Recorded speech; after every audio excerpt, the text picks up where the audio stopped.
আমি রিসেন্টলি আমার কনসালটেশনটা পেইড করেছি। আসলে সব আরসিআইসি পেইড কনসালটেশন দিয়ে থাকে। তো আমি জাস্ট কিছুটা সময় একটু মার্কেটিং স্ট্র্যাটেজির জন্য ফ্রি করেছিলাম। তো যেহেতু এখন পেইড করেছি, অনেক মজার মজার গল্প আসবে এই কনসালটেশন ফিস নিয়ে, সেগুলো আমি আপনাদের সাথে সবসময় শেয়ার করব। তো আজকের একটা মজার ঘটনা ঘটেছে, সেটা একটু শেয়ার করতে চাই। একজন ভদ্রলোক আমাকে হোয়াটসঅ্যাপে ট্যাক্স দিল।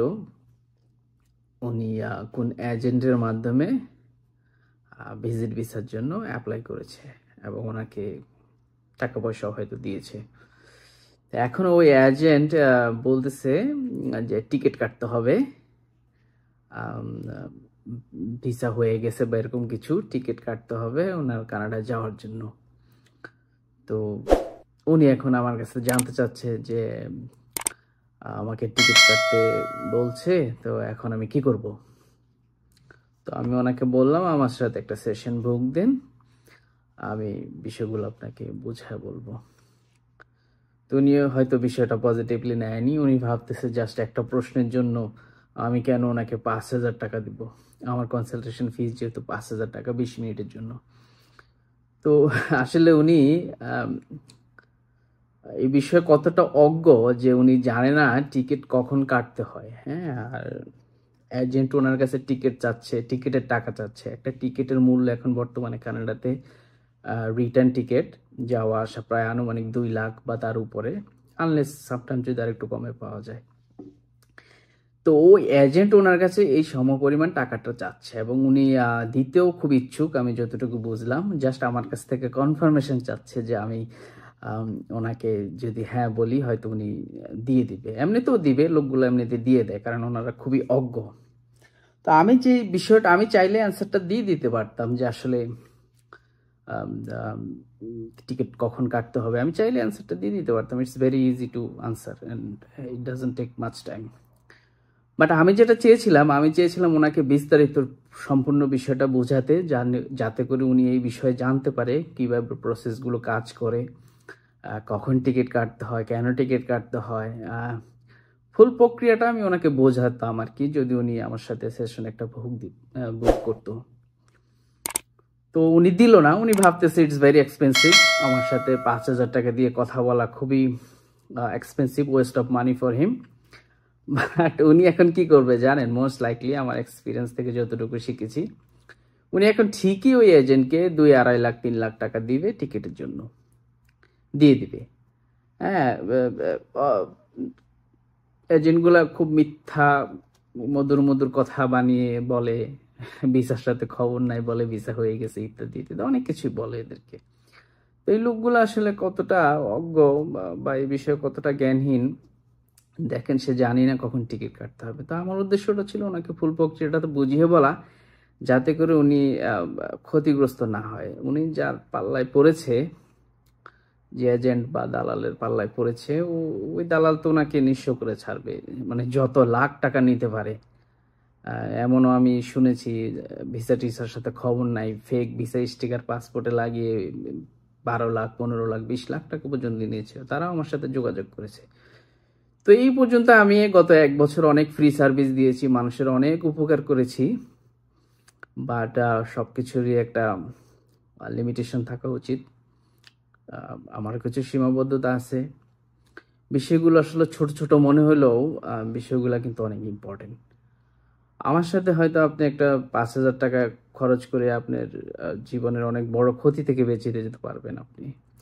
আপনাকে হয়তো বিষয়গুলো বুঝিয়ে বলা হবে, বিস্তারিত বলা হবে, তখন আপনাকে হয়তো কেউ অত সহজে বোকা বানাতে পারবে না। যখনই আপনি জ্ঞানহীন থাকবেন, অজ্ঞ থাকবেন, তখন যে কেউ কিন্তু আপনাকে বোকা বানাবে খুব সহজেই। তো মোস্ট লাইকলি ভদ্রলোক অনেক টাকা দিয়েছে এজেন্টকে অলরেডি ভিসার ব্যাপারে। আর কিসের ভিসা টিসা কিছুই বলতে চাচ্ছি না ওইভাবে। আর যদি ওই লোক ভিডিওটা দেখে তাহলে এখানে অ্যান্সার পেয়ে যাবে। তো এমনিতেই হয়তো টাকা পয়সা দিয়েছে, আরো দিবে টিকিট বাবদ, যেহেতু টিকিটের কথা বলতেছে, টিকিট বাবদ আরো টাকা পয়সা নিশ্চয়ই দিবে। তো উনি করলো কি, বোঝার চাইতে ভুল বুঝলো বেশি। এখানে 5,000 খরচ না করে ওইখানে এখন কয়েক লক্ষ টাকা খরচ করবে এবং মিথ্যে আশা, মিথ্যে স্বপ্ন নিয়ে বসে থাকবে। ভিসা হবে, কানাডা যাবে, ইত্যাদি ইত্যাদি। So it's so funny. আমরা আসলে কোর জিনিসটাই আসলে বুঝি না, কিভাবে ইমিগ্রেশন সিস্টেম কাজ করে বা স্টেপগুলো কিভাবে কাজ করে, কখন টিকিট কাটতে হয়, এগুলো ভেরি সিম্পল জিনিস। তারপর আমরা বুঝি না। তো ওই না বোঝার কারণে আমরা ওই যে দালাল, যারা খারাপ লোক আছে, তাদেরকে আমরা লক্ষ লক্ষ টাকা দিয়ে দিই। অথচ আমরা অল্প কিছু টাকা খরচ করে নলেজ নেই না। নলেজ যে পাওয়ার, সেটা আমরা বুঝতে চাই না। এর আগেও এরকম একটা এক্সপিরিয়েন্সের শিকার হয়েছিলাম আমি। নোয়াখালী এক পরিবার কোন এক দালালের খপ্পরে পড়ে ভিসা টিসা নাকি করে দিছে, কিছুই জানে না, কিছুই বোঝে না, ফোনে ফোনে শুধু বলে হোয়াটসঅ্যাপে ভিসা হয়ে গেছে, 12 লাখ টাকা দেন দিছে। আমার সাথে যোগাযোগ করলো, তখন ফ্রি কনসালটেশন দিতাম। তখন ওনাকে আমি প্রায় 30 মিনিট নিজ থেকে সময় দিয়ে ওনাকে বুঝিয়েছি, যাতে উনি পরবর্তী তার কোনো টাকা পয়সা না দেয় এবং এই দালালের সাথে যোগাযোগ না করে। কিন্তু কে শুনে কার কথা? এই দালালের মিষ্টি কথা শুনে আমি পরে শুনতে পেলাম যে আরো 7-8 লাখ টাকা, 12 লাখ টাকা দিয়েছে। বাট আজকে অনেক দিন হয়ে গেছে, আদৌ চাইতে পারে না কানাডা। কিভাবে যাবে? ওগুলো সবই ছিল ফ্রড। মিথ্যা কথা বলে বলে ফটোশপের মাধ্যমে ভিসা টিসা ওই হোয়াটসঅ্যাপে দেখায় টাকায় বলে যে ভিসা হয়ে গেছে, ইত্যাদি ইত্যাদি। যাই হোক, তো আপনাদের কাছে অনুরোধ থাকবে, আসলে নলেজ গেইন করুন। হ্যাঁ, একটু টাকা পয়সা খরচ করুন। কানাডার মতো দেশে যাবে, নাথিং ইজ ফ্রি। একটু টাকা পয়সা খরচ করে আমি বা অন্য যে কোনো আরসিএসির সাথে কথা বলে বিষয়টা জানুন। হ্যাঁ, যখন আপনি বিষয়টা জানেন, তখন আপনার প্রসেসটা করতে খুব সহজ হবে। যার মাধ্যমে ইচ্ছা কাজ করান, অসুবিধা নেই। বাট জানুন, বুঝুন, তারপরে আগান। এই আন্দাজে এক একজনের কাছে সাদা পাসপোর্ট দিয়ে ভিসার আশা করবেন, আর এই যেভাবে আপনাদেরকে ধোকা দিবে, ভিসা টিসার সাথে খবর নাই, টিকিট কাটাবে। সো এগুলো আসলে মানুষের জন্য ক্ষতি বয়ে আনে। তখন এরা জাস্ট ভাগ্যের দোষ দেয় অথবা অন্যকে অভিশাপ দেয়, কিন্তু নিজের যে নলেজ নাই, নলেজ গেইন করারও চেষ্টা করে না, সেটা একবারও সে অনুধাবন করে না। তো আপনাদের জন্য শুভকামনা থাকবে। আমি আপনাদেরকে রেকমেন্ড করব, নলেজ গেইন করুন। আর নলেজ ইজ নট ফ্রি। এটা গেইন করতে যা করা লাগে করতে হবে, অর্থ কিছু স্পেন্ড করলে করা লাগবে। এতে করে আপনার একটা সঠিক দিক নির্দেশনা পাবেন। আপনার যে একটা স্বপ্ন, সে স্বপ্নটা পূরণ করতে হয়তো সহজ হবে যখন আপনি এই সম্বন্ধে সম্যক জ্ঞান পাবেন। সবার জন্য শুভকামনা রইল। ধন্যবাদ।